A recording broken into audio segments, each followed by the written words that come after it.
If you're, say, a drug addict or a sex addict, that means your body is wired right now to be that way. When you were a child, you did not need to perceive bad in order to perceive good. This whole black-white, yin-yang, good-bad balance of the equation is insanity. It's a computer trying to assess itself. That's what it sees. All the results of creation, not from the creation point of view. When you were young, you had to be taught to view things as good and bad, right and wrong. Then once you got hit with TV, Barney, Elmo, Sesame Street, Disney, bye-bye. And that's when you start being selfish. The more TV you watch, the more toys you get, the more all the stimulation from this cancer. And pretty soon the child starts saying things like, mine, before they're quick to come up and just offer it to you and to share. You didn't need to perceive bad in order to perceive good. That's why you have drug use, gambling, sex addiction, anything like that. The escape from reality. You have to perceive bad, and it's a polar, it's a backlash. It's the pursuit of pleasure and avoidance of pain is what motivates everybody. Like robots. But as a child, you can't remember anymore. The reason you weren't compelled to drink, before you hit puberty, you weren't, most of you, unless you were abused, which isn't your fault, but if you weren't out trying to get laid all the time. Question. When were you happier? Then or now?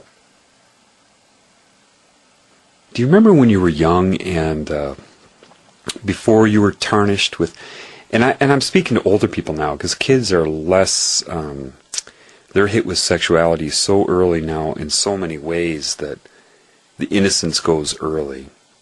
What used to be a crush in 6th grade to somebody in their 30s, children today would have to think in terms of 1st grade. More access to porn, more sexual, stimulation subconsciously and everything. But do you remember when you were young and you had that crush? That you loved somebody. You just loved their creation so much. They just did it for you. There was something about that girl, or if you're a girl, that boy, that made your heart go pitter-patter. And did you ever have dreams about them? I remember that. I remember being in love with this girl in elementary school. And my dreams were not fucking her. I had dreams of holding her hand. And that was more beautiful and pleasuring, had much more pleasure associated with it than getting laid. I hadn't had sex yet. I didn't know what it was like, but it was like something was wrong with that. I had such a crush on her. I remember on Valentine's Day I would show up at her, just a little kid like 5th grade, and my dad would drive me to her house, and I'd go up to her door all nervous, and I'd have this giant heart full of chocolates and perfume or whatever I thought I was supposed to give her, and she'd answer the door, and I'd be just overwhelmed,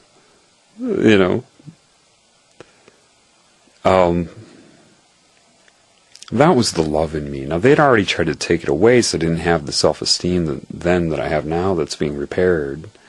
I mean, I've had self-esteem my life, but a lot of it was based on my mind. I thought I was smart. Yeah. Anyway, that's better than any lay I've ever had. I remember when I first had my first experience of detached sex. This girl named Carla, and I knew her well, but I knew I didn't love her. And we just had sex, and I remember driving home. I was 18. And I remember thinking to myself on the highway, I just did apparently the most intimate thing you can do and I feel more lonely than ever. Now that should have been a warning sign to me. But I had this other consciousness that I was not aware of at that time. I had to go through these things. This way I can relate. And I remember that. There was something wrong with it. Nothing wrong with her. Something wrong with that.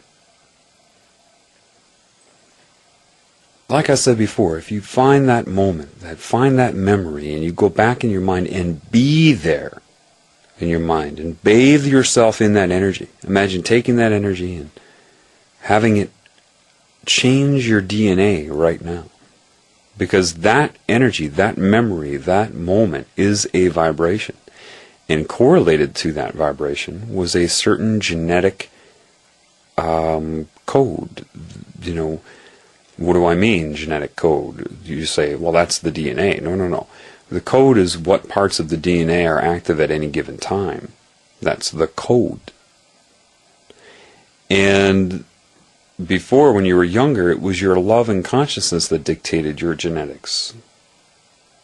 So you activate it by that. You need to go back, and then what happens is you find the points of yourself when you were innocent or more innocent. And you take that and it will start to change your resonance now. Once you start to change your resonance now, you get a new insight.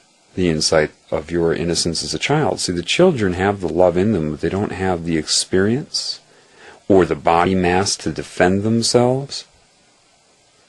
And so it can be taken away. If you get the innocence back that you had as a child, which you can, with the size and maturity you have now, it's a whole different story. And this is what it means in certain symbolism to say you can only enter heaven as a child.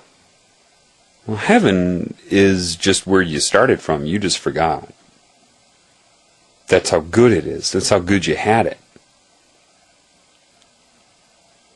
Then when you gain this new insight, there are all those moments throughout your life that you were embarrassed, ashamed, you felt tainted forever. That I'll never be the same again. And you go back and you understand. And then you can heal yourself back then.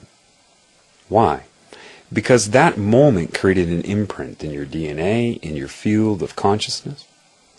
And by going back to that moment and understanding it, and healing yourself then, you erase the current imprint from it now. That opens up even more. Then you go back and get more of that innocence from childhood. Look at old pictures of yourself as a child and look into your eyes. See the wisdom that you couldn't see before. Find those pictures that you were embarrassed of until you can look at them with love. And you start to understand, oh my gosh, now I know what was making me feel embarrassed. And it's not a matter of pushing it away, it's a matter of letting it go, erasing it. Men that were forced to feel feminine don't understand. See, there are things I haven't told you yet. They take every time, see, what you don't understand is this. Every time you have those moments, those salient negative events in your life, you kick that part of you out of your body. There is a part of your soul that is of all time.